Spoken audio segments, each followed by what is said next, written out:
In the middle of Riverfront Park, in front of more than 180 people and several live streaming cameras, my son-in-law stood on stage, raised a beer can, and shouted in that half-joking, half-cruel tone, "This old man must have dementia, living off us for 3 years," not realizing the MC's microphone was still on.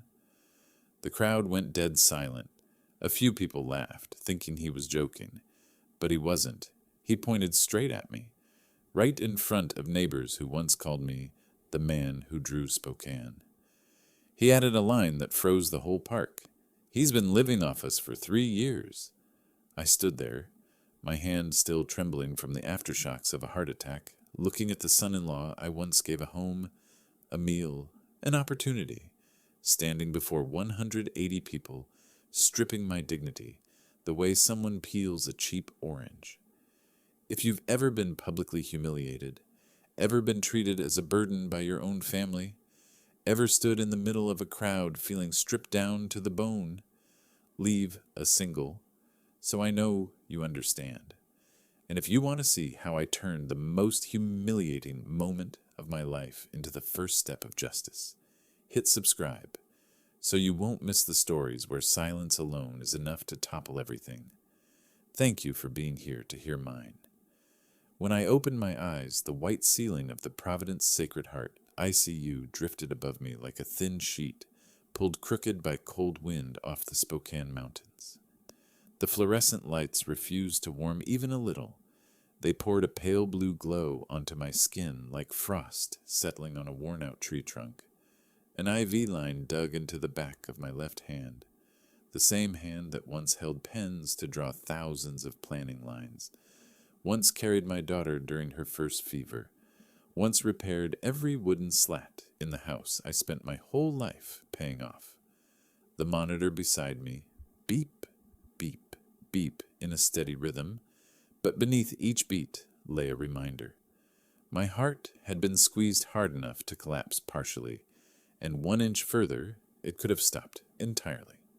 NSTEMI, 3 cold letters, 3 icy blows to the spirit of a man who still thought he was strong. I tried to turn my head. My neck cracked like dry wood bending the wrong way. The ICU at night always carries a particular smell: metal, antiseptic, fresh paper gowns, and the unspoken fear of patients in the rooms next door. Between the mechanical noises, the ventilator sighing evenly the soft roll of gurney wheels, my phone buzzed with a long vibration sharp as a hammer striking a rusted pipe. I turned my head so slowly it felt like every vertebra caught on the next. The screen lit up. Melissa calling. My daughter. My only child.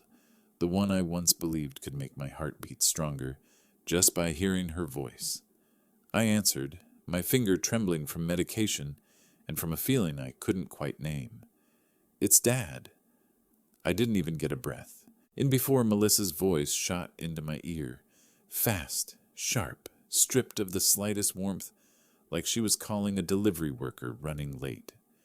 "Dad, tomorrow's Tyler's birthday. We invited almost 40 people.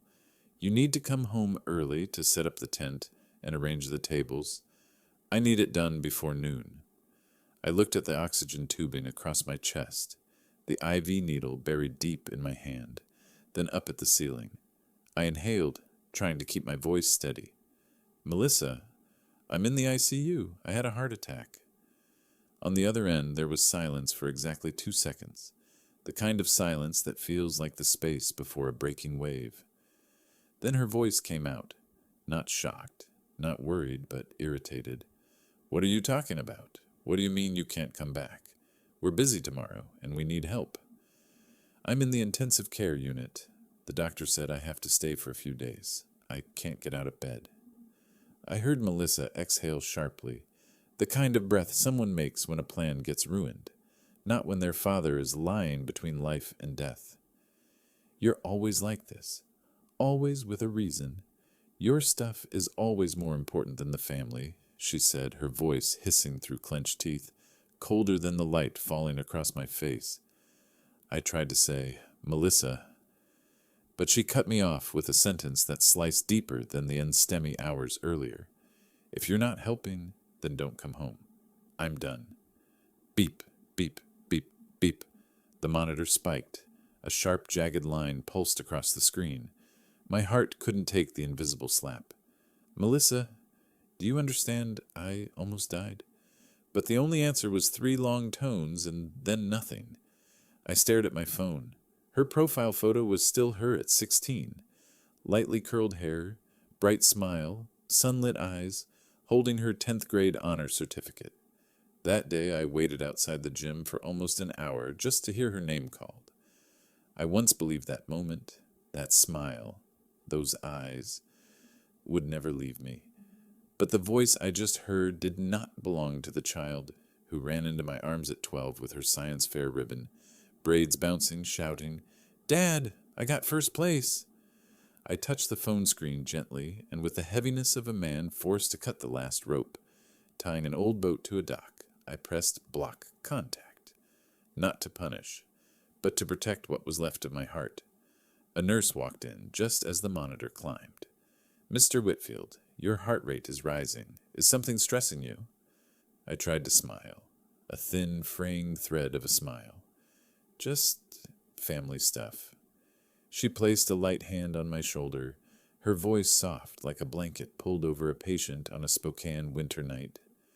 "Family, sometimes it hurts a heart longer than any attack ever could." I didn't respond.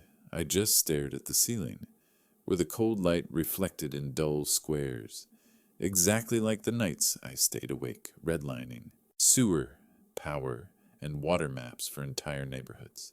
30 years of building order for a city. 30 years of raising a daughter, hoping she'd someday value the small things. 30 years of believing I was building something lasting. And with one sentence, "Don't come home anymore," everything in me collapsed like a rotten timber roof hit by wind. Beep, beep, beep. My heartbeat steadied, but one thing did not. A cord between me and Melissa, a cord I had tied for decades with sacrifice, with silence, with nameless patience, had snapped. And in that cold ICU room, I understood. Not every door deserves to be reopened once the person behind it has forgotten how they first walked in. After the nurse left, the ICU sank into that thick kind of silence that only places standing on the border between life and death ever have. The white light above me didn't flicker, didn't move, pouring a cold blue sheen over my skin until every memory in my head felt like it was being lit through a thin sheet of ice. I lay there, listening to the steady beep, beep, beep, and suddenly remembered 35 years of a life spent in planning. People think planning is just lines on a map, but only those who've done it know. Every line is a decision that affects tens of thousands of lives. I remembered my first night on the job at the city of Spokane. The desk had only a yellow lamp, a stack of maps wrinkled from rain, and a warning: if you mess up one line, the whole city pays the price. That year, I was 27, full of fire, driving an old Ford from Cheney to Spokane every morning. When Spokane expanded toward North Hill, I was the one calculating slope grades, water lines, and electrical routes. 35 years out on job sites through winter snow and summer heat, I knew every bend of this city like my own fingerprints. And even if no one understood the work, I was always proud of it. 3 different mayors gave me commendations. One for saving a historic district from being leveled for a parking lot. One for rebuilding the failing drainage system that used to flood every rainy season. And one for finishing the Riverfront Park infrastructure overhaul in record time for the National Flower Exhibition. I remember the night after that 3rd commendation. I brought home a slice of cheesecake from the ceremony, set it on the kitchen table, and waited for Melissa to come down the stairs so we could eat together. But Melissa only glanced at the cake, then grabbed her phone and ran outside to call a friend. Not a single question. "Dad, what did you get recognized for?" Not one. "What did you do that the mayor called you on stage?" She was 17 then, and because I was a father, I told myself, "She's a teenager, let it go." But year after year, Melissa never once asked, "Dad, what did you build in your life?" And Tyler, The less said, the better.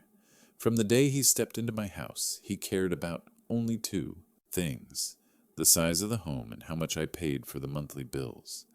To him, my career in planning might as well have been gatekeeping at a parking lot. One time, I pulled out the North Foothills map to review a water line, and Tyler looked at it and asked, "Why do you keep this old junk? Maps are on Google now." He said that while I was the same person, the city had once asked me to advise on correcting Google Maps data for the West Central area because the coordinates were wrong, but I didn't explain. Explaining to someone who has no capacity to listen only exhausts the person speaking. That night in the ICU, I remembered every neighborhood I had drawn, every streetlight I had modeled, every blueprint I had revised 200 times until everything was right.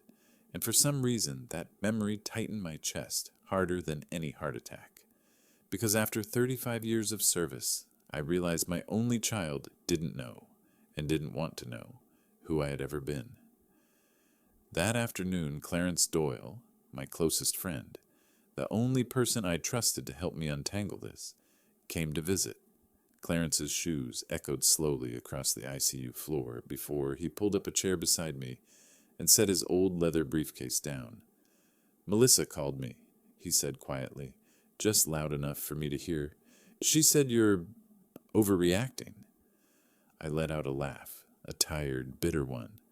"Have you ever heard of anyone having a heart attack and still being accused of overreacting?"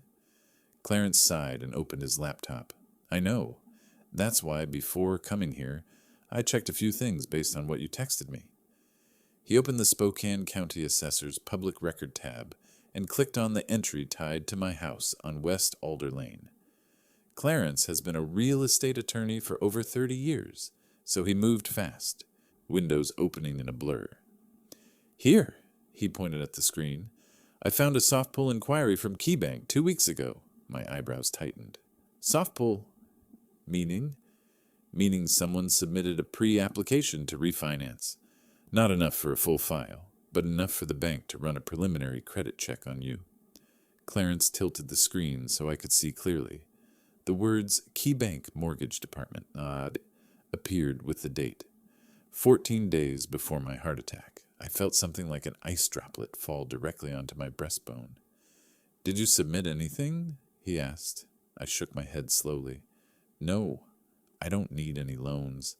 My house was paid off 7 years ago." Clarence sat silent for a few seconds, then said, "Harold, I suspect someone in your home attempted to start a refinance file." I closed my eyes. A memory of Melissa at 12, braids, bright smile, flashed in front of me, then vanished like a flame blown out by hard wind. "Clarence," I said, voice rough, "I think I know who did it." Clarence set a hand on my shoulder and gave a firm squeeze.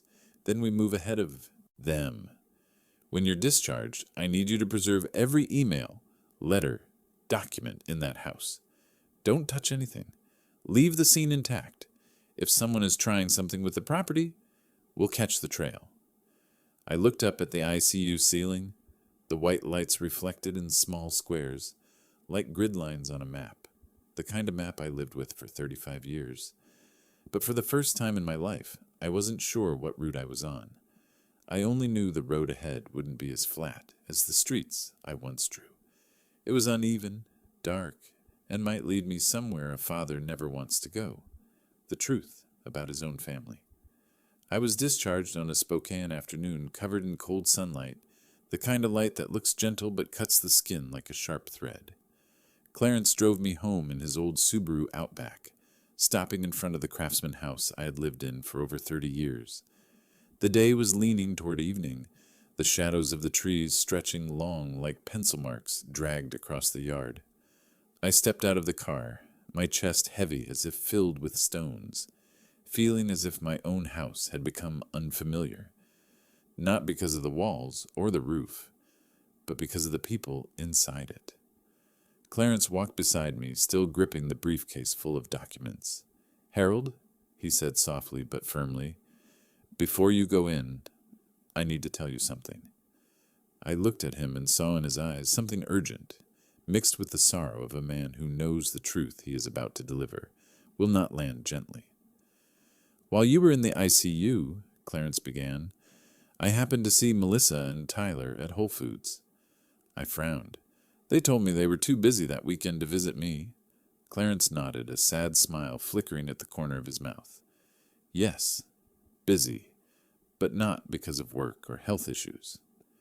He opened his briefcase, pulling out printed receipts from Melissa's card. Receipts I'd never seen. They bought 2 pieces of prime rib, the most expensive cut in the store, over $60 each, and 3 bottles of Bordeaux wine, close to $200 apiece. I stared at the numbers like they were written in a foreign language. Melissa had never eaten anything that extravagant when she lived with me. She used to be happy with the sandwiches I made when she was small, and now... And they paid with a card under your name, Clarence said. I blinked. My card? My visa is in the desk drawer. Clarence looked at me for a long moment before resting a hand on my shoulder. Harold, you won't want to hear the next part, but you need to. A nerve in my neck tightened as a string pulled too hard. Say it.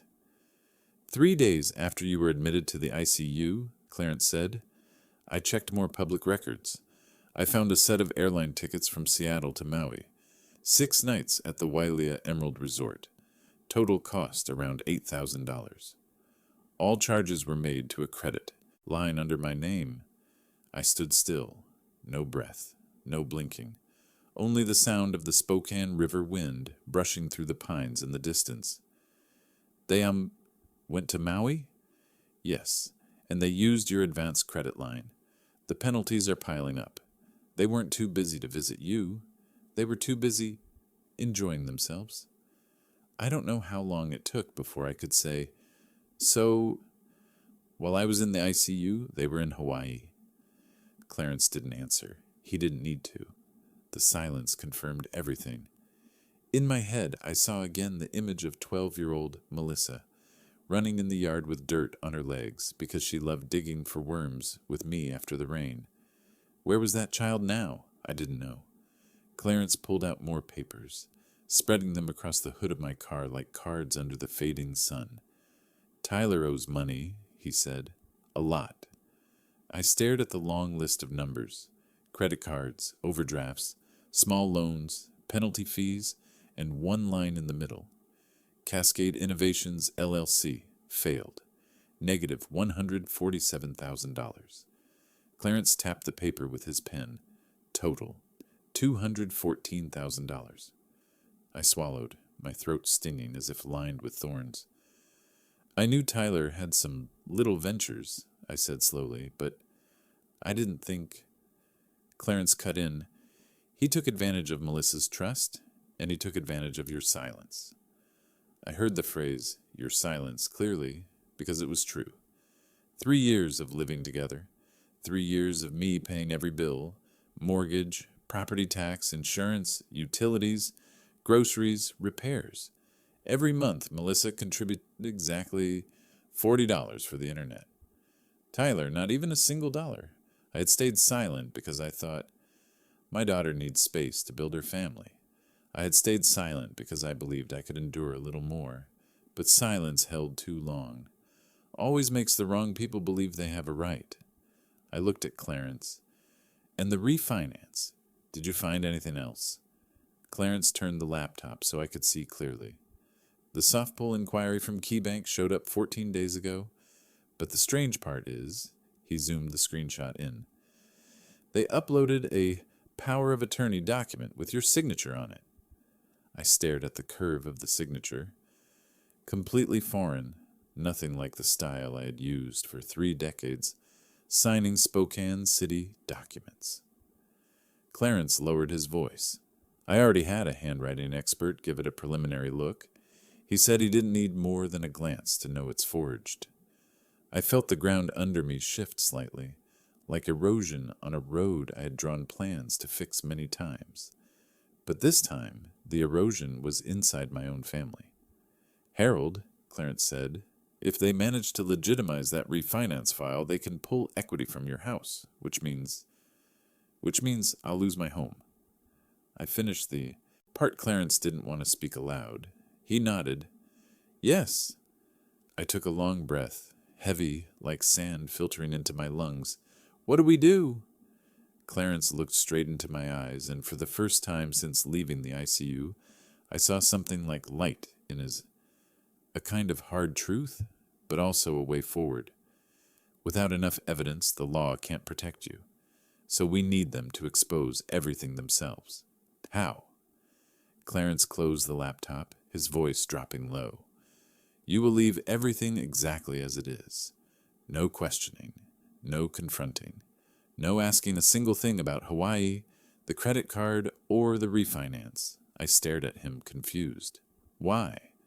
Because, Clarence said, someone who hides wrongdoing always believes they're the smartest person in the room. They will keep leaving traces. You just need to stand in the right place to catch the moment the whole thing falls apart. I went silent, not because I didn't understand, but because I felt something slide deep inside my chest. A new awareness, cold and sharp, like a man standing over a city map, suddenly seeing every weak patch of ground he once overlooked. Clarence rested his hand on my shoulder again, speaking softly. Harold, what's coming will be hard, but I'm here, and you won't go through this alone. I looked at my front door, the place where I once hung every frame, set every wood panel, kept every warm night for my daughter. But now I no longer saw a home. I saw a battlefield, and I knew. The battle hadn't begun yet, but I already had bait, and the villain would walk straight into it. I was discharged after a week in the ICU, a week longer than any Spokane winter I have ever lived through. In those days, each night, I lay staring at the white lights shining onto the ceiling, like the indifferent grid lines of a map I no longer controlled. When the nurse handed me the discharge papers and told me I needed to avoid stress, I just smiled. A thin smile like chalk dust along the edge of an engineer's ruler. Because I knew my real stress wasn't in the hospital. It was waiting behind my own front door. Clarence drove me home in his old Subaru Outback, its engine humming steady like breathing. When the car turned onto West Alder Lane, the sun was already almost gone, leaving a band of gray-gold light stretched across the roofs of the craftsman houses. I used to love this hour, the way the sunset glossed the old wood as if brushed with oil. But that evening the light looked cold as metal. When the car stopped, I stood staring at my house for a few seconds. The same green door I had painted by hand, the same steps I replaced when Melissa graduated high school, the same window frame where we hung the Christmas lantern Melissa begged me to buy when she was 10. But somehow, every line of it felt unfamiliar, as if this was no longer the place where I laid my heart down each night, but the place where my heart was, about to take a new kind of hit. I opened the door, and in the very first second inside, I knew this house no longer belonged to me. The living room had been completely changed. The dark brown sofa I bought with my wife was gone. In its place, a glossy cream-white modern set, the kind Melissa once told me I was too old to match. The landscape painting I'd hung since 1999 had been taken down, not carefully but ripped off fast enough to leave 2 scraped nail marks like bruises. On the floor lay a new rug, thick and pale gray, the kind people buy to impress guests, not to keep warm. I stood there feeling as if someone had rearranged every brick of memory in my head. The next thing I noticed was the black Lexus GX 460 parked in the garage, brand new, glossy enough to reflect the line of pines behind the house. I didn't need to ask where the down payment came from. In 3 years of living with me, Melissa and Tyler couldn't afford anything beyond clearance items and discount furniture. Yet now, a $70,000 car sat boldly inside my house, like a declaration that my place had been taken. I walked down the hallway and saw my toolbox, the one I'd kept since my first day in city planning, shoved into a corner, hidden beside stacks of brand new Amazon boxes. I opened the door to my bedroom, and my heart dropped a beat. My bedroom had been turned into a gaming room, a 49-inch curved monitor, a black and red gaming chair, LED strips running across the walls, blinking like some cheap club. On the desk were a live stream microphone, a stack of startup plan notebooks, several pages full of Tyler's scribbles, and speakers big enough to destroy the quiet of the entire neighborhood. Where was my bed? Where was my closet? Where were the family photos I hung? I looked toward the corner. Only a blue recycling bin remained, the kind used for paper waste, and inside it were my old shirts, the leather shoes I'd worn for 10 years, a few technical notebooks, and the picture frame of me holding Melissa when she first learned to walk. The frame was at the bottom. Face down, no glass, no border, no respect. I bent down to pick it up, my palms shaking in a way I couldn't control. I saw myself on that long-ago patch of grass, holding Melissa up as she laughed so hard her eyes squinted shut. That image had once fueled me through hundreds of tense meetings, thousands of hours adjusting blueprints, and now it sat tossed among recycling like worthless trash. I heard footsteps behind me. Melissa leaned against the doorway, arms crossed. Her expression tightened, as if I were interrupting some grand plan of hers. "You're back," she said, her voice flat, the tone of someone speaking to a late renter. "You can sleep in the living room. It'll be quieter. Tyler and I need this room for work." I turned to look at the room that had once been where I read, rested, and prepared myself for long days on job sites. Now it was nothing but red and blue LED reflections against the wall where my parents' wedding portrait used to hang. I asked, though I already knew the answer would be cold, "Where are my things?" Melissa shrugged. "We moved some of them. If you need anything, check the bin. We'll organize later when we're free." "The bin?" I repeated, my voice dropping like a stone sinking in a creek. Melissa didn't notice anything wrong. Didn't see the disrespect. Didn't see the cruelty. Didn't see that she had just told her father, the homeowner, the man who raised her, to sleep in the living room like some guest overstaying his welcome. She said it casually, as if it were obvious, as if I should be grateful I was given a place at all in the very house I built, with sweat, lumber, and decades of planning department pay. I looked at my daughter for a long time, a very, very long time. Long enough to realize that between us, something had died long ago. I had simply avoided touching its corpse. Melissa turned to leave, but I called after her, "Melissa!" She turned back, her eyes empty of concern. "What, Dad?" I wanted to ask 100 questions. Why did you take my room? Why are my things in a trash bin? Why does my house feel more like yours than mine? But in the end, I said only one sentence, soft as breath, heavy as an earthquake inside a father's chest. "This house is still under my name." Melissa paused, just for a small beat, a very small one. Then she pressed her lips together, turned away, and left a sentence floating in the air like a knife cut. "We know, but that will change soon." And in the moment the door clicked shut, that tiny sound rang like the latch of a much bigger door, a door into a truth I had avoided for 3 years. They didn't see me as family.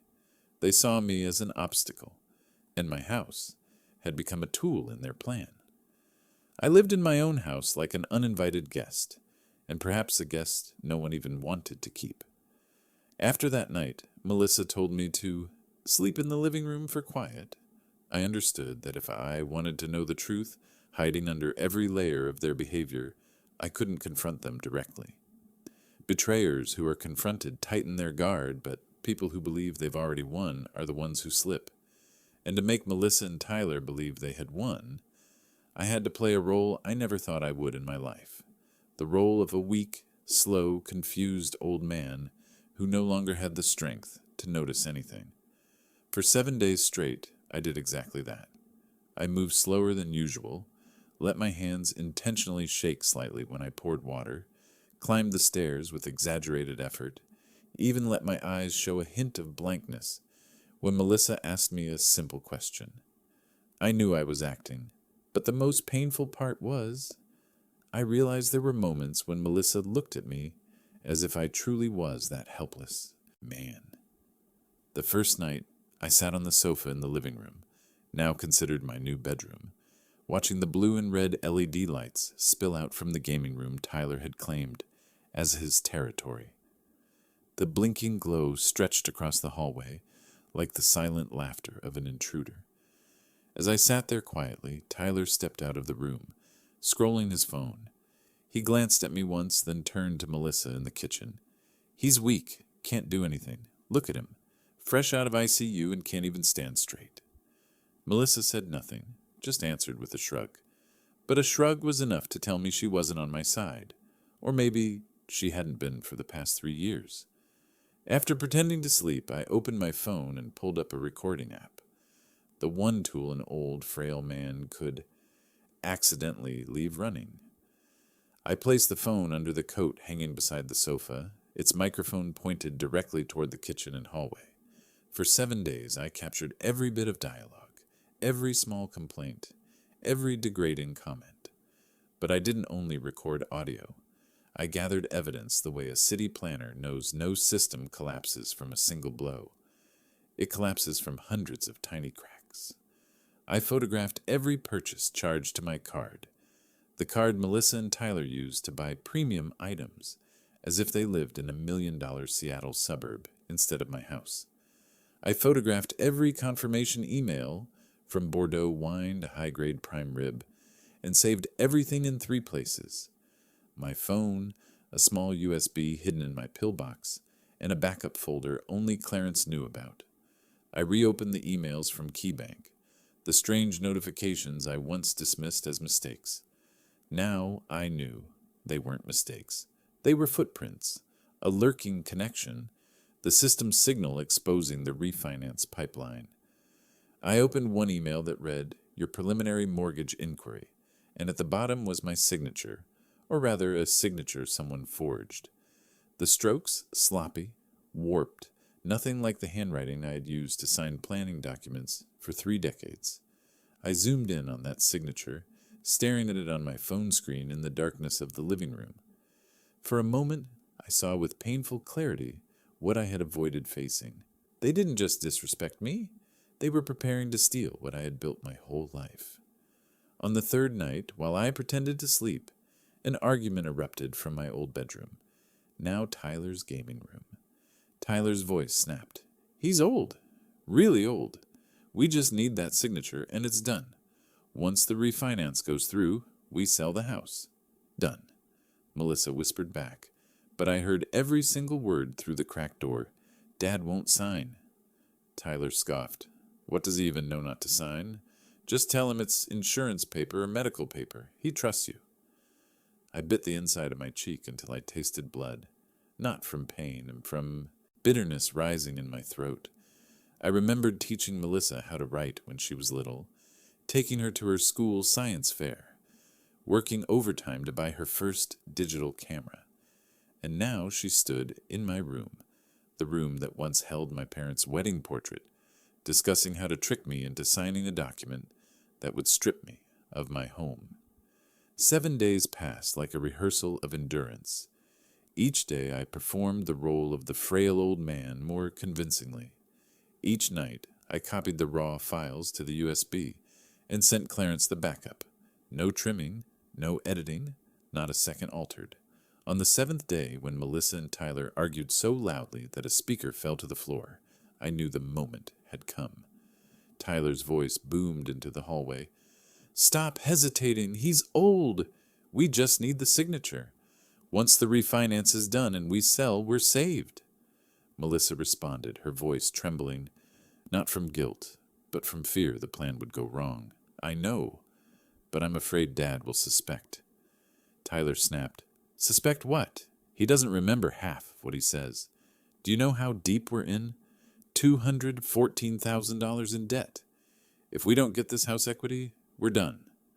I sat on the sofa, my hand resting beside the coat pocket, where my phone quietly recorded. But I did not shake. I did not hurt. I was not furious to the point of trembling. Instead, I smiled. A very slow, very small smile. The kind a veteran builder gives when he finally sees the weakest joint of a collapsing bridge. Plan B had begun, and nothing in this world is more dangerous than a father who once built an entire city with his hands, now deciding to rebuild the truth. With his mind, and with a silence sharpened like steel, he has forged for 7 days straight. On the 8th morning, after I returned home, Spokane was covered in a thin layer of fog, draped over every craftsman roof like a gray cloth. The air was cold enough that every breath formed a white cloud. I sat on the front steps, holding a cup of coffee but not drinking it, letting its heat soften the chill inside me. Clarence pulled up, opened the passenger door, and signaled for me to get in like a programmed cue in the plan we started a week ago. "We're going to meet the person who can change the whole game," Clarence said, slow but firm like a hammer, driving a stake into concrete.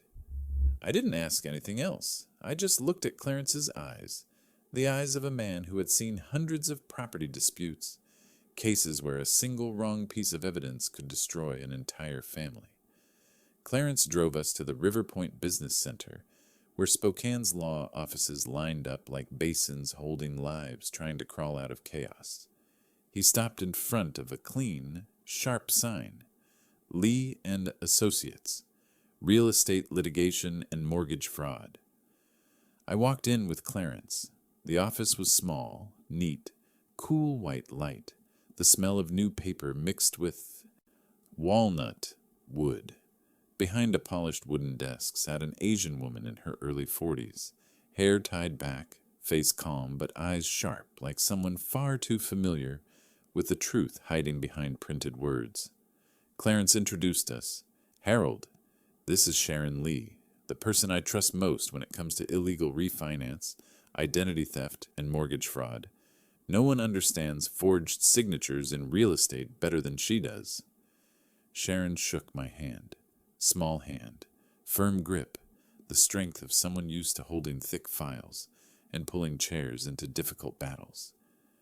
"Mr. Whitfield," she said, "I reviewed the files Mr. Clarence sent last night. I need you to confirm a few things, and then we move to the important part." Sharon sat down, opened her laptop, and within seconds the scan of the e-signature someone used to open the fraudulent refinance file at KeyBank appeared. She zoomed into the signature. I had stared at it 100 times, but when she magnified it fourfold, every warped curve showed like ink bleeding from a cheap pen. "Have you signed anything recently through e-signature?" Sharon asked. "No," I answered firmly. Sharon nodded. "I know.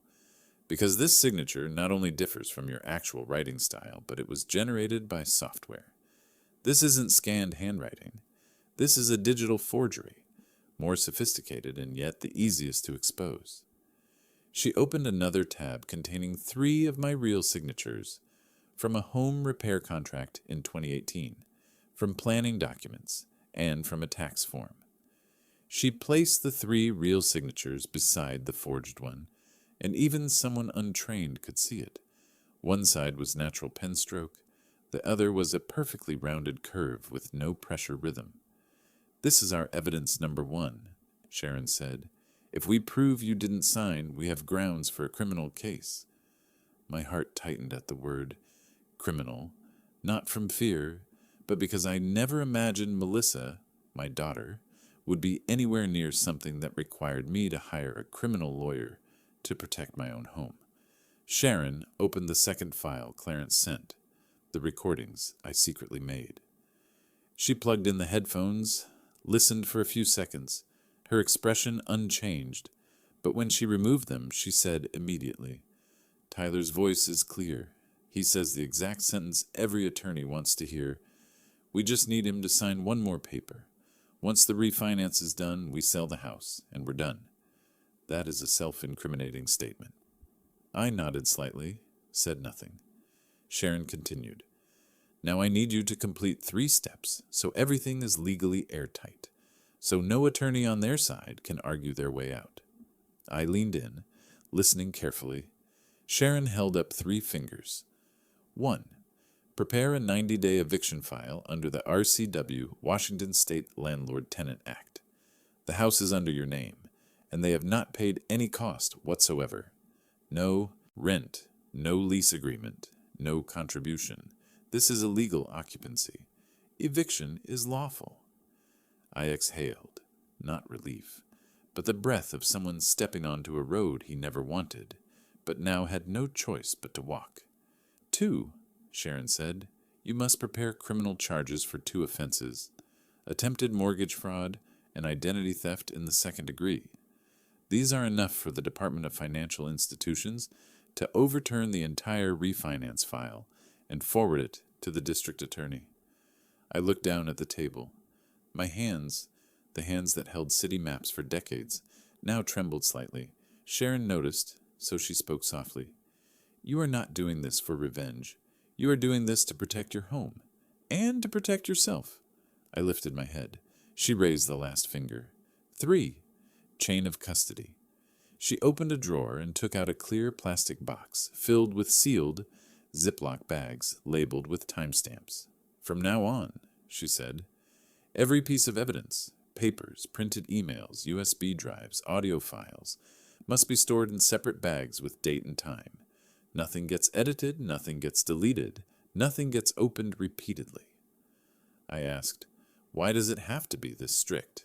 Sharon answered immediately. Because a good attorney can weaken evidence with one simple question. Who touched this USB? Did anyone edit this file? Who opened this email? Did the metadata change? But if your chain of custody is perfect, no one can break it. Sharon handed me a small silver USB. And this is the last thing. Store 3 digital proofs. 1 on your phone, 1 on this USB, and 1 Clarence will keep in his law office safe. No one, including you, is allowed to modify anything. View only, never edit.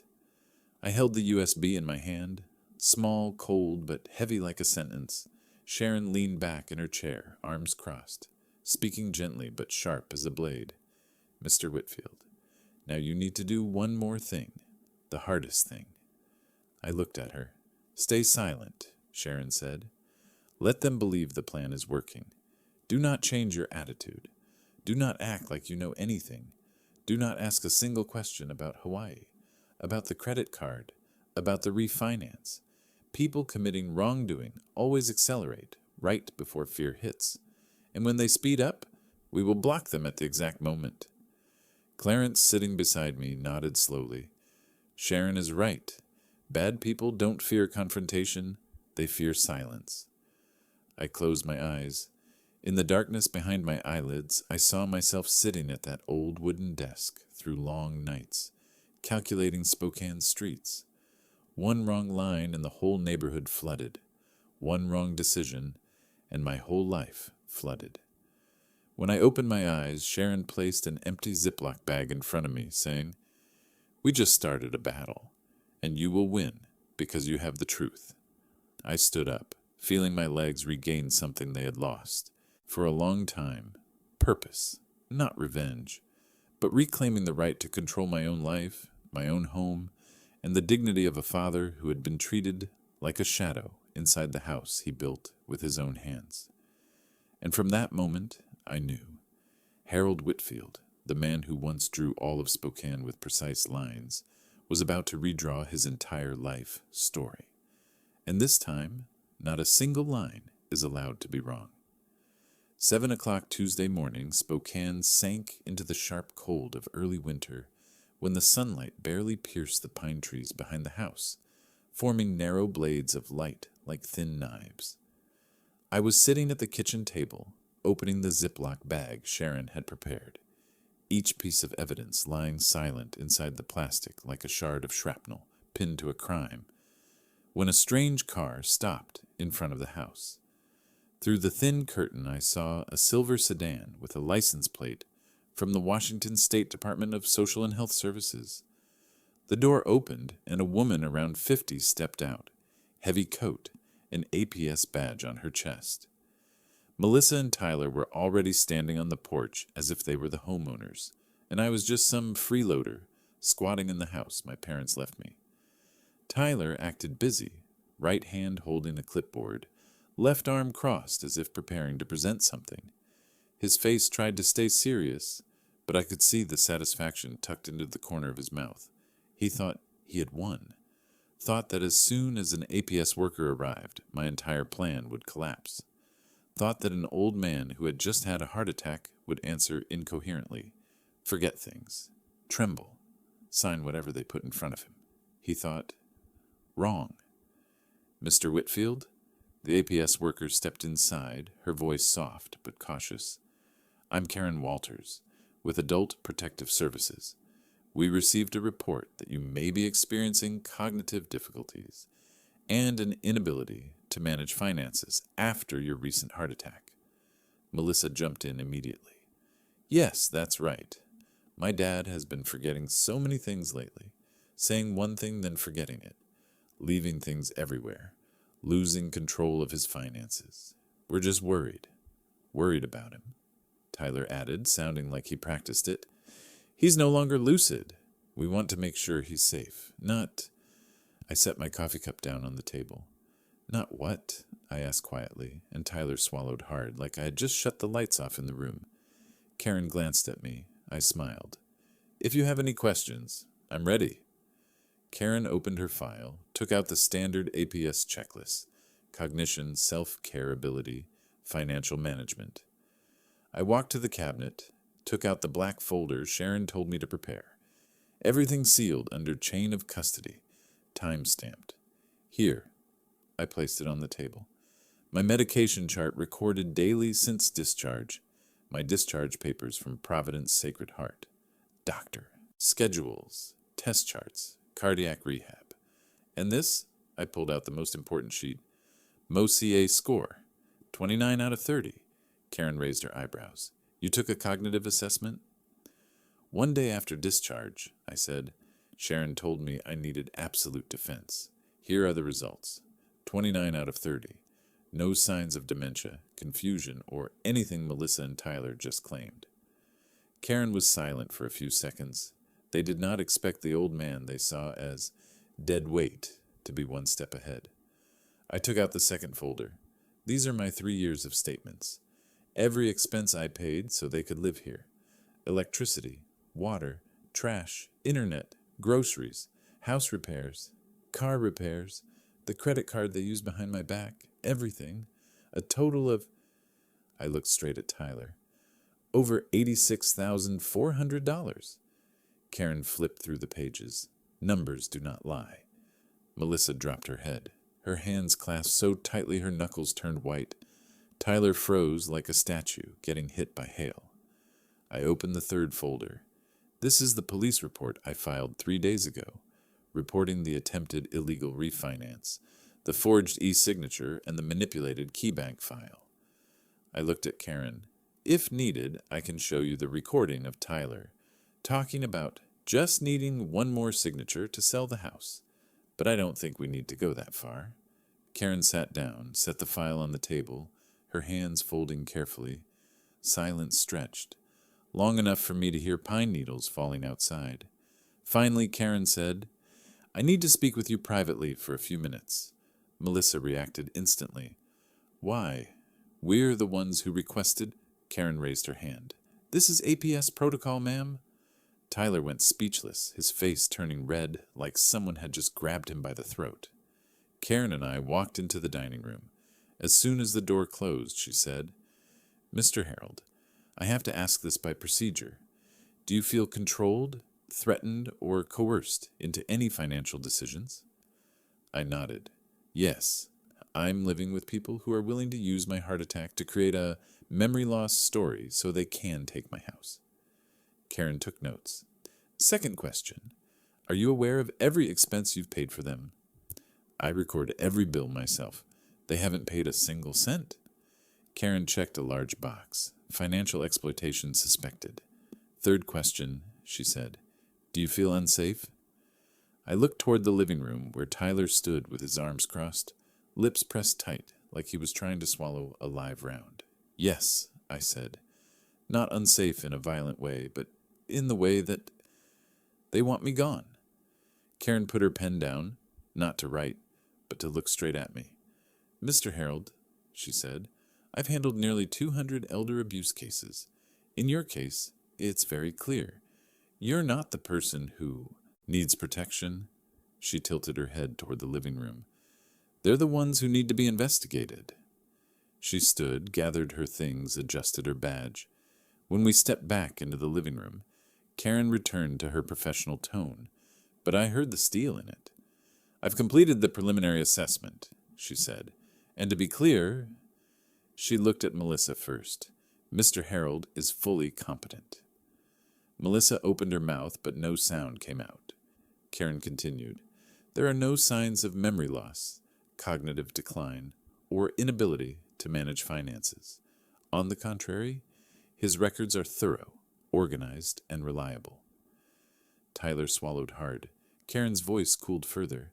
However, as she stared into both of them, there are strong signs of financial exploitation, including using Mr. Harold's assets without contribution, placing debt onto him, and attempting to manipulate him after his heart attack.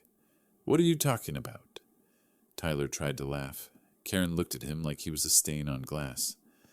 I'm saying that under Washington state regulations, fabricating memory loss to seize control of an elder's assets can constitute criminal exploitation. I watched Tyler's color drain so fast it looked like someone had pulled the blood out of his face with a single sentence. Karen opened her notebook, wrote a few more lines, then closed it. My report will be escalated to the APS supervisor, and a copy will be forwarded to the SPD Financial Crimes Unit, due to the police report Mr. Harold has already filed. Melissa began breathing fast, like someone had thrown cold water on her face. Karen ended with a sentence I will remember for the rest of my life. From today forward, APS will monitor Mr. Harold, not to protect him, but to ensure the two of you no longer have the opportunity to harm him.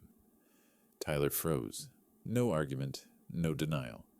Melissa burst into tears, but this time no one believed her. When Karen stepped out of the house, the cold wind swept across the porch, spinning dry leaves through the yard like the scattered pieces of a battle that had only just begun. And I knew the height of their fall was still far from hitting bottom. Summer in Spokane always has a very particular kind of light. Golden, bright, reflecting off the water at Riverfront Park as if filtered through a warm pane of glass. That day, the park was packed. The Riverfront Block Party was the biggest event of June. More than 180 residents, a temporary stage, large sound system, an LED screen hung between two steel pillars, DJ, MC, and long lines of food trucks. A perfect occasion for a man who loves showing off, and an even more perfect occasion for him to dig his own grave. Clarence and I stood at the edge of the crowd behind the lemonade booth. Clarence pointed at the LED screen already linked to the laptop. Sharon sent everything. You nod, I click. I didn't answer. I just looked at the crowd. Neighbors who had known me for 20 years.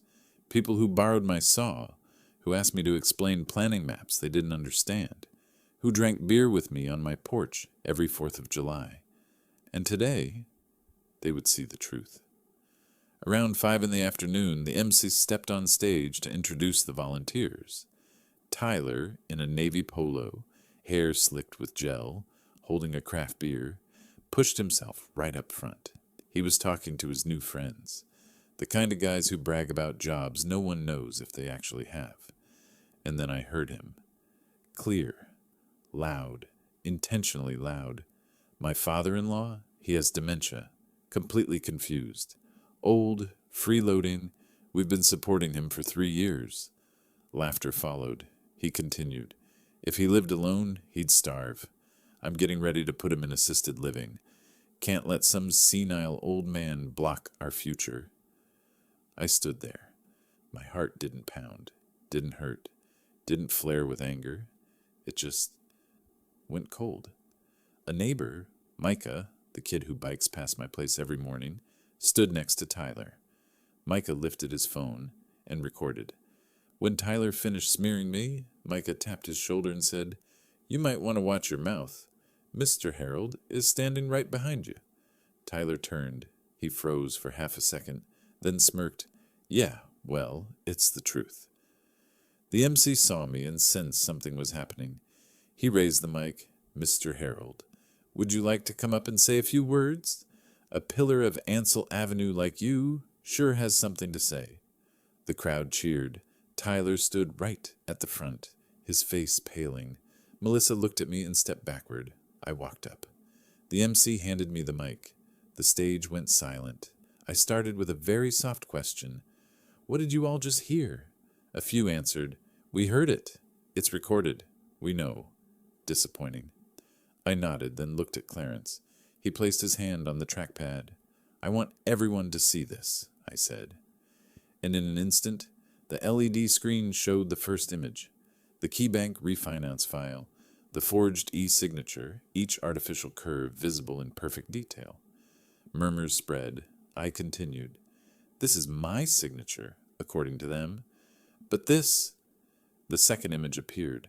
My real signature from last year's documents. Is the real one? A woman whispered, Oh my God. Clarence clicked again. The screen switched to the KeyBank email, requesting additional documents. The line reading, Documentation irregularities. Suspected forged signature. I spoke slowly, firmly. My daughter and her husband filed a refinance application on my house without my consent. When I had a heart attack and was lying in the ICU, they told the hospital I was stable, just to get me home to sign papers. When I didn't, they fabricated a story that I had memory loss to push me into APS. The crowd erupted. Then Clarence played the audio. The sound thundered through the speakers. Just need him to sign one more paper. After we refinance, we sell the house. Done. Tyler's voice, clear as daylight. People turned to stare at him. He went pale. I continued. And this? Clarence showed the next file. 3 years of expenses, all paid by me. A total of $86,400. They didn't pay a cent. I bought groceries. I paid internet. I paid for their car. I paid their credit card debt. I fixed the house. I repaired the Lexus for them. And in return, this is what I got. I looked at Tyler, an old man with dementia, a freeloader. The crowd, once silent, now shifted into a wave of disgust. Not for me, for him. A man from Riverside lowered his sunglasses. Tyler, you say that about your father-in-law? Another woman shouted. Harold volunteered for this city for 20 years, and you talk like that? The MC raised the mic. Mr. Harold, anything else you want to share? I looked at the crowd and said each word clearly. I'm sorry I let this go on in silence for so long, but today, right here in Riverfront, in front of 180 people, I want to say respect is not something everyone knows how to keep, and sometimes silence is how you let the wicked walk themselves into the light. Melissa burst into tears, not the kind from emotion, the kind from being exposed. She stepped toward the stage, head lowered. Dad, I'm sorry. Her voice trembled. But the crowd didn't let her finish. They looked at her, at Tyler, then back at the LED screen, as if everything they needed to judge was already there. Tyler was different. He didn't apologize, didn't bow his head. He turned, trying to bolt to the parking lot, trying to reach his Lexus GX 460, trying to drive away as if silence would erase what just happened. But when he reached the lot, a tow truck arrived, yellow lights flashing. The drivers shouted across the entire event. Lexus GX 460, plate 8JX417. This vehicle is being repossessed by Columbia Northwest Bank for 4 months of missed payments, the owner disabling the locator, ignoring certified letters, and avoiding recovery calls. Today we followed the final GPS ping, which brought us right to this event. The crowd cheered like it was fireworks. Someone yelled, "Take it! Let everyone see what living off other people leads to." Another laughed, "Justice from the Columbia River arrives early." Tyler's Lexus was hooked and hauled away in front of 180 people recording him. Tyler stood there, mouth open, unable to say a single word. I looked at him. Not hateful, not triumphant, just right, like the ending calculated by every mistake he made. The MC's voice boomed. Ladies and gentlemen, thank you, Mr. Harold, for teaching us something today. Silence is not weakness. Sometimes silence is how you let the truth speak. And the crowd rose again and applauded me. After the Riverfront Park incident, Spokane was small enough that it took barely 2 hours for every story to spread across 3 neighborhoods. The video of Tyler saying, "The old man has dementia and freeloads," was posted on Spokane Community Watch, then spread to Liberty Lake Swedish, then all the way to Post Falls, Idaho. But that was only the surface. What sank him? What made Tyler shake like a man about to be marched into an interrogation room? Was the call from the Spokane County District Attorney to Attorney Sharon Lee 48 hours after the block party. One sentence. "We have received the criminal file. Bring the witness to Superior Court on Monday." That morning I went with Sharon and Clarence to Spokane County Superior Court, the large gray stone building on Riverside, its 2 dark granite pillars standing like the folded arms of justice itself. At security, Tyler walked in holding a cheap file folder, face pale like someone drained of blood. He no longer had the "I can handle everything" swagger he flaunted in front of 180 people at the park. No new Polo, no Lexus to arrive in. Just a worn-down man panting like he was trying to save the last scrap of control he had left by blaming someone else. Everyone entered the courtroom. I sat in the second row, Sharon beside me, Clarence behind. Tyler sat across, Melissa next to him, but unable to look my way. The overhead lights cut down across his face, revealing the sweat running from his temple down his neck. When the clerk read the case name, the courtroom went motionless. State of Washington versus Tyler Grant. Then the clerk began listing charges: attempted mortgage fraud, identity theft in the 2nd degree, forgery, violation of RCW 9, A.60.020, attempted theft in the 1st degree. Each charge sounded like a nail hammered into the coffin of his future. Tyler closed his eyes, his shoulders shaking slightly. The prosecutor stood, a curly-haired woman with a voice sharp as heated metal. "Your Honor, the defendant knowingly forged Mr. Harold Whitfield's signature to initiate a refinance application valued at $287,000 at KeyBank, while the victim was in the ICU following a heart attack. We have audio recordings, video evidence, bank records, and a witness from APS." Hearing that, Tyler shot to his feet. "No, it wasn't me. Melissa told me to. It's her fault." Melissa turned toward him, stunned like someone slapped across the face in open court. "What did you just say?" she cried. Tyler jabbed a finger at her.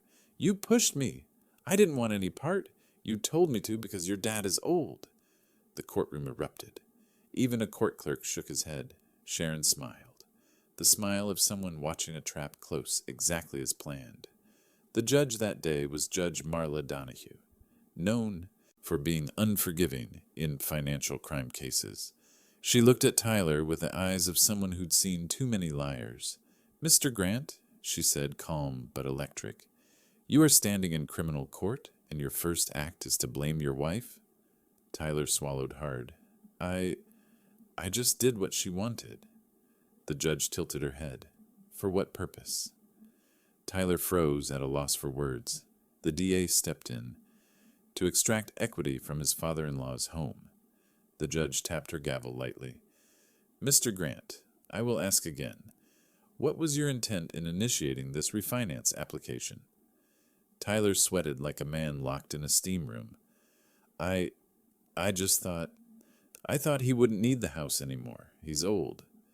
The judge put her pen down and delivered a line that froze the entire room. "You intended to take your father-in-law's home while he was in the ICU?" The courtroom reacted like it had heard a death sentence. Tyler couldn't look at me. The DA laid out the evidence. The block party video, the kitchen audio, the KeyBank letters. the email chains requesting documentation, the forged signature images, the APS report, the 3 years of statements, my MoCA score of 29 out of 30, the police report I filed. Sharon had arranged everything, precise as if she had read the future. Tyler tried one last, desperate spin. I just did it because of financial pressure. I have debt. I was trying to protect my family. The DA shot back. Whose family? Yours, or the man you called an old man with dementia freeloading in front of 180 people? The blow landed like a steel beam crashing onto stone. Melissa burst into tears, not because of me, but because Tyler had just thrown her under the wheels of justice. The judge issued her ruling. The defendant, Tyler Grant, will stand trial on 3 charges: attempted mortgage fraud, identity theft in the 2nd degree, and forgery. The court orders a no-contact order with the victim, Harold Whitfield, within 300 feet, surrender of passport, prohibition on leaving the state of Washington, and remand to Spokane County Jail until the next hearing. Tyler screamed, "No, no, I have work. I have rights." A deputy placed a hand on his back, bent his arm, and cuffed him with a click, loud enough for me to hear clearly from the 2nd row. Melissa stood frozen, tears streaming. Sharon leaned toward me and whispered, "Now comes phase 2, taking your house back." And as Tyler was led down the marble hallway, his shoes scraping across the stone, I watched him go and thought, justice doesn't have to be fast. Justice just has to be certain. After the Riverfront Park incident, Spokane was so small that it took barely 2 hours for every story to spread across 3 neighborhoods. The video of Tyler saying the old man with dementia is freeloading was posted on Spokane Community Watch, then spilled over to Liberty Lake, then all the way to Post Falls, Idaho. But that was only the surface. The deeper layer, the one that made Tyler shake like a man about to be dragged into a police interrogation room, was the call from the Spokane County District Attorney's Office to Attorney Sharon Lee, 48 hours after the block party. One sentence: "We have received the full criminal file. Bring the witness to Superior Court on Monday." That morning I went with Sharon and Clarence to Spokane County Superior Court, the gray stone building on the corner of Riverside, with 2 dark granite pillars at the entrance like the folded arms of justice across its chest. The security gate beeped steadily every time someone passed through. In the dim lobby light, Tyler walked in holding a wrinkled file bag, face pale like someone whose blood had been drained out. No new polo shirt, no Lexus to arrive in, no smug laughter. Only a frantic man, breath uneven, clinging to the last scrap of status he thought he had by blaming anyone except himself. The courtroom went silent when the clerk read, "State of Washington versus Tyler Grant." I sat in the 2nd row, Sharon beside me, Clarence behind. Tyler sat on the opposite side, Melissa next to him but unable to look at me. The overhead lights shone straight down, revealing every line of sweat sliding from his temple down his neck. The clerk began. Charges: attempted mortgage fraud, identity theft in the 2nd degree, forgery, violation of RCW 9, a .6, 0.020, attempted theft in the 1st degree. Each charge struck like another nail hammered into the coffin of his future. Tyler shut his eyes, shoulders trembling slightly. The prosecutor, a curly-haired woman with a voice sharp as heated metal, stood. "Your Honor, the defendant deliberately forged Mr. Harold Whitfield's signature to open a refinance file worth $287,000 at KeyBank, while the victim was in the ICU after a heart attack. We have audio recordings, video, bank records, APS reports, and the MoCA cognitive assessment." Hearing that, Tyler jumped, as if shocked by electricity. "No, it wasn't me. Melissa told me to do it. This is her fault." Melissa turned toward him, stunned like someone slapped across the courtroom. "What did you just say?" she burst out. Tyler pointed sideways. "You pushed me. I didn't want any part of this. You said your dad was old and would sign anything. The courtroom erupted with whispers. A court officer shook his head, and Sharon smiled. The smile of someone who already knew the exact moment the other side would peel off its own mask. The judge presiding over the criminal hearing was Judge Marla Donahue, known for being unforgiving in financial crime cases. She looked at Tyler with the eyes of someone who had met far too many liars. "Mr. Grant," she said, voice calm but sharp as an exposed wire, "you are standing in criminal court, and the first thing you do is blame your wife." Tyler swallowed. I just did what she wanted." "For what?" the judge asked again, head tilted slightly. He stuttered, then said nothing. The DA stepped in, each word a blade. "To take the equity of his father-in-law's home." The judge tapped her gavel once, a dry, crisp sound. "Mr. Grant, I will ask again. What was your purpose in filing the refinance application?" Tyler sweated like a man locked inside a steam room.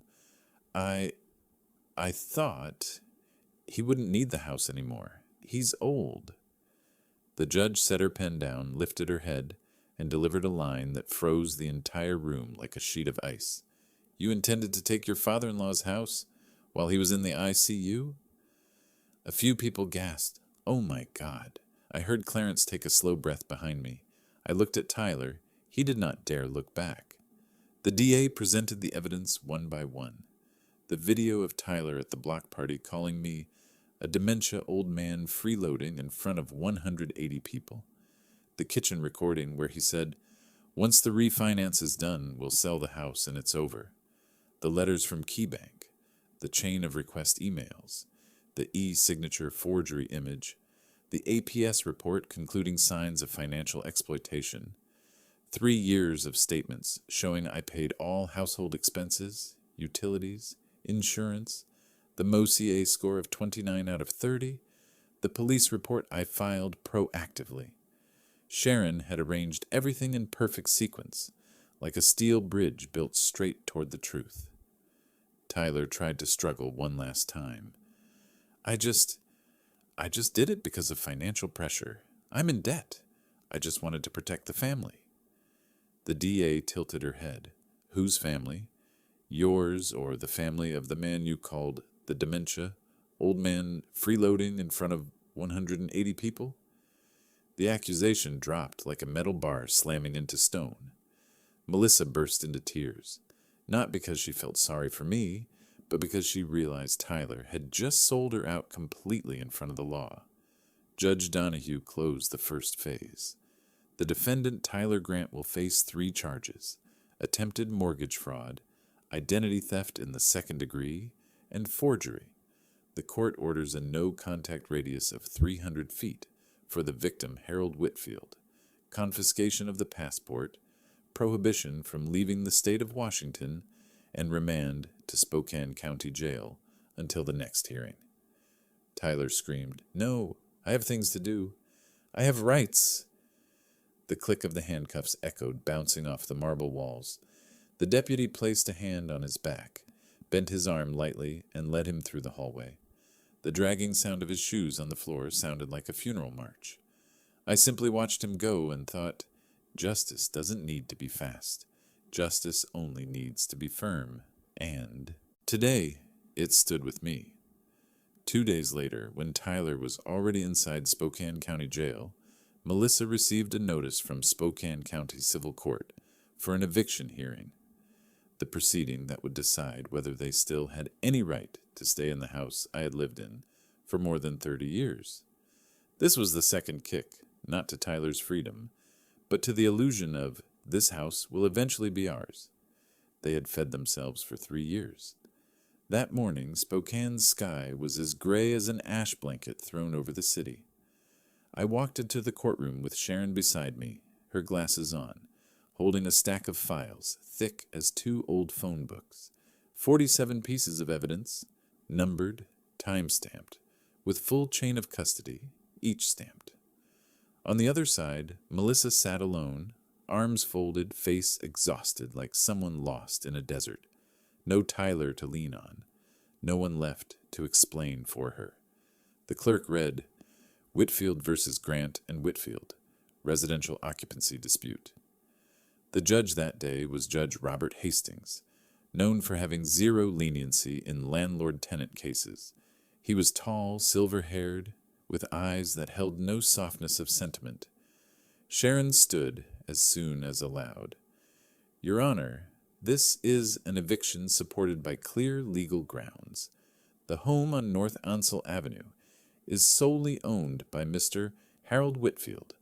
There is no lease, no financial contribution, and there is strong evidence of occupancy based on exploitation of the victim. She laid out the documents as if erecting steel beams. The KeyBank email confirming the refinance file was blocked due to suspected fraud. The scan of the forged signature, the block party video displayed on the courtroom screen, the audio recording where Tyler admitted the plan. Once the refinance is done, we sell the house and it's over. 3 years of statements showing every expense was paid by me. The APS report concluding this was financial exploitation. The MoCA score of 29 out of 30, proving I was completely lucid. The police report I filed before everything exploded. Even photos of my bedroom turned into a gaming office, and my clothes stuffed into a recycling bin. The judge examined from afar, as though inspecting each sheet under a microscope. All of these have timestamps? He asked. Yes, Your Honor, Sharon replied, with full chain of custody. Melissa's hands trembled, sweat trailing from her temple down her neck. The judge turned to ask, Do you have any response? Melissa attempted to stand. Your Honor, I just wanted my dad to have a safe place. Dad forgets things. I just wanted to help. Sharon cut in, not loudly but sharply enough. If so, then why in 3 years did you not contribute a single dollar to the mortgage? Why not to utilities, water, or property tax? And why did you and your husband submit a refinance application under both your names while your father was in the ICU? Melissa froze. Unable to answer, the judge opened the APS report and read each line clearly. The victim, Harold Whitfield, was assessed as fully competent. The daughter and son-in-law show signs of financial exploitation. He looked up. That is a state document. This court cannot ignore it. He clasped his hands, staring directly at Melissa. Whose name is on the deed? My dad's, Melissa said, voice thin as a fraying thread. Who paid every expense for the past 3 years? My dad. Who filed the refinance application? A long silence stretched like a winter road. Finally, Melissa swallowed. And Tyler. Did Mr. Harold consent? No. The judge struck the gavel. The sharp sound shot upward toward the ceiling. Then, he said slowly, the court rules. The defendants Grant and Whitfield must vacate the home at North Ansel Avenue within 45 days from today. Melissa collapsed into her seat. A broken breath escaped her chest. But the judge was not finished.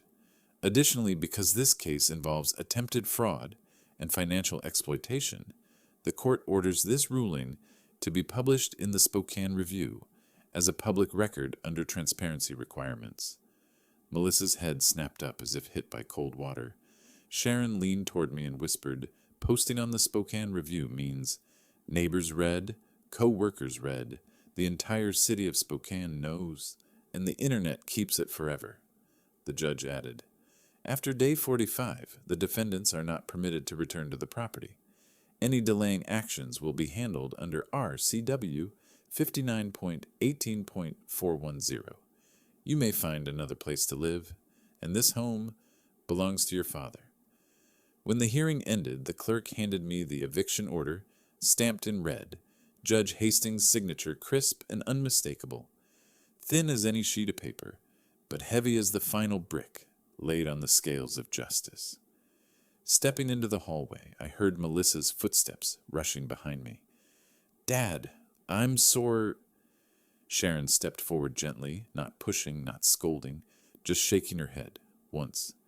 Today is not that day. Outside the courthouse, the Spokane wind cut through the rows of trees. the rustling leaves sounding like the last page of an old chapter being turned cleanly. Sharon handed me a certified copy of the ruling. "Mr. Harold," she said, "the double kick is done, one to his freedom, one to their illusion about this house." I looked at the building behind us, then at the paper in my hand.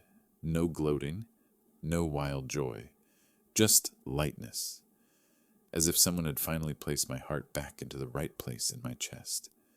And for the first time in many months, I knew the house on Ansel Avenue was finally about to return to its true owner.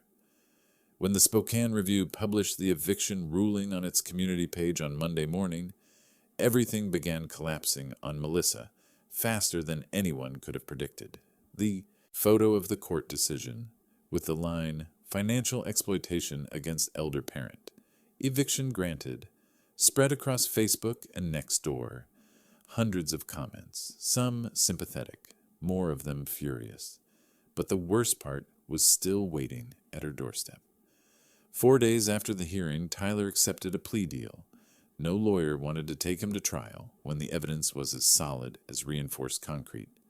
He was sentenced to 20 months in Spokane County Jail for attempted mortgage fraud and identity theft in the second degree. When he heard the ruling, Tyler looked around, searching for Melissa's eyes, but Melissa did not look back. She stood 3 meters away, her hands clasped so tightly they seemed to be holding her upright. He was pulled away, muttering over and over, "I did it for you. You told me to—" But those words now only echoed in the cold hallways of the courthouse. Melissa began facing the consequences of her own. Her company, a small marketing office near Division Street, did not fire her immediately. But once the ruling was published publicly, HR called her into a room, shut the door, and spoke with a politeness so cold it hurt. "We cannot keep someone with a public record of elder exploitation in a management position. Starting next month, you will be moved to a support role. Your salary sheets will be reduced by 28%. Melissa sat in that small conference room for nearly 10 minutes after everyone had left, staring at the frosted glass and seeing a completely different woman, pale, drained, stripped of every ounce of pride she used to have when Tyler stood beside her. She left the company through the back door, avoiding her co-workers' eyes. The whispers still followed her. "That's her. It's in the paper. Poor Mr. Harold." 2 weeks after the eviction hearing, Melissa moved into a one-bedroom apartment at the far end of Trent Avenue, near the railroad tracks, where trains wailed long into the night. The room was small, with walls yellowing from age, a window facing a dusty parking lot. No more balcony from the Ansel Avenue house. No more granite kitchen island. No more spacious living room. Just enough space for a bed, an old wooden table, and a standing lamp she picked up from Goodwill to save money. On her first night there, when the streetlights cast warped patches of light across the ceiling, Melissa opened the last cardboard box. Inside were only a few things: a drinking cup, a worn towel, and a blue envelope with frayed edges. She picked it up, turning it over as if afraid to touch an old memory. Then she opened it. Inside was the handwritten letter I wrote to her when she was in 11th grade. The letter I tucked into the little wooden box she brought to her science fair. My handwriting was still intact. "My daughter, no matter where you stand in this life, I am proud of you. You have the eyes of someone who never gives up. If one day life becomes difficult, remember, I am always behind you, not to carry you, but so you know you never have to walk alone." That letter, a time capsule from more than a decade ago, became a blade slicing straight into Melissa's chest. She folded over, hands covering her face, her sobs breaking loose from the deepest part of her. No Tyler to blame. No one left to explain things for her. For the first time since she signed the refinance documents, Melissa faced the truth. She had betrayed the only person in her life who ever loved her unconditionally. She wiped her tears, but the more she wiped, the more they came. She read the letter again, a second time, a third time, a fourth. Each reading pressed my trembling handwriting heavier against her breath. In the small apartment, the distant train horns echoed louder, as if every wail reminded her that her life was now heading in a direction she had never imagined. A life without someone protecting her, without the illusion that Dad will endure anything. And there, in that tiny room on Trent Avenue, with traffic noise outside and neon lights flickering, Melissa finally did the one thing she had avoided for years. She admitted, with all the pain, that the fault was not only Tyler's. The fault was hers. She had let greed, dependency, and the fear of being abandoned pull her to the edge of a cliff. And for the first time, she truly feared losing me. Not the house, not the money, but losing the father she once believed would stand behind her no matter what she did. She placed the letter over her chest, gripping it like a fragile prayer, and whispered through shaking breaths, "Dad, I'm sorry. I'm really sorry." And that was the first moment, after months, when I knew I might have my daughter back. Not the one who betrayed me, but the child I raised, the one with a backpack and bright eyes, the one I thought I had lost forever. Late August Spokane afternoons have a very particular kind of light. Golden, slanted, quiet, as if the sun wants to touch everything one last time before disappearing behind the hills. I was standing alone in the garage, where the scent of cherry wood and finish mixed with the late-day air into a smell only people who work with wood truly understand. On the workbench was the cherry wood shelf I abandoned 3 years ago, the year Melissa and Tyler moved in.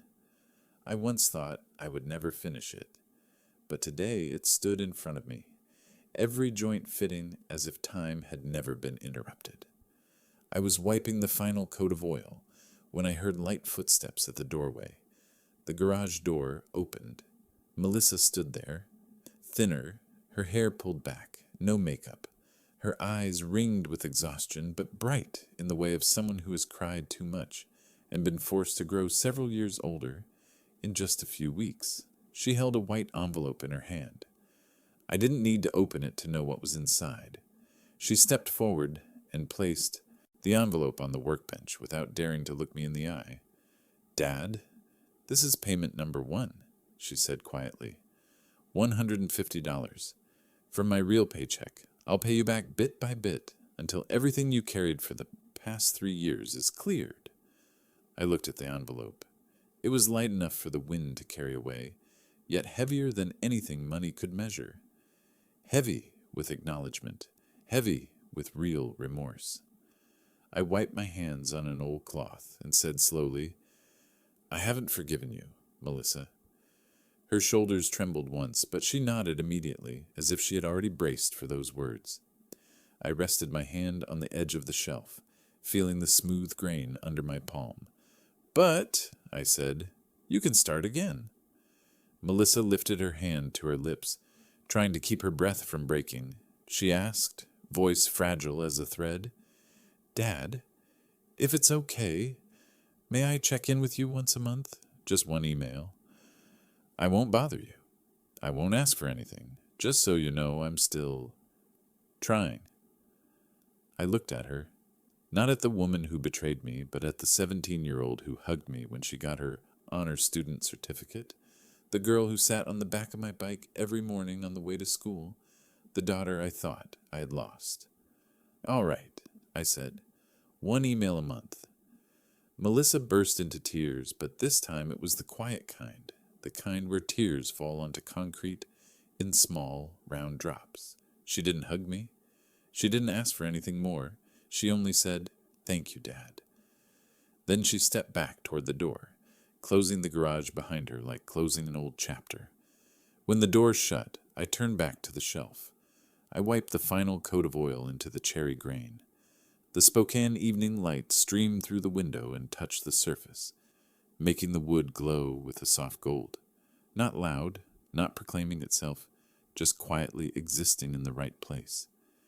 In that moment, I understood that some wounds never fully heal, but some pieces of wood that seem permanently cracked when sanded, fitted right, and given a new coat of finish, can become beautiful in a different way, quiet, enduring, and true. If you've made it to the end of this story, maybe you understand a truth I learned far too late. Family can be a place of healing, but it can also be the place that hurts us the most. Justice doesn't always come from a judge's gavel. Sometimes it comes from silence, from standing up, from drawing a boundary and saying enough. And forgiveness isn't erasing the past. Forgiveness is giving both sides a chance to start again, but on something real, not on illusion. If you've ever been belittled, used, or hurt by someone you loved, I want you to know this. You are not alone. Leave a single, so I know you're still here, still standing, still finding your way forward. And if this story touched you at any point, hit subscribe, so you don't miss future stories about justice, the power of silence, and how someone who seems broken can still rebuild their life with their own hands. Because sometimes all it takes is one story at the right moment to change a day or an entire life.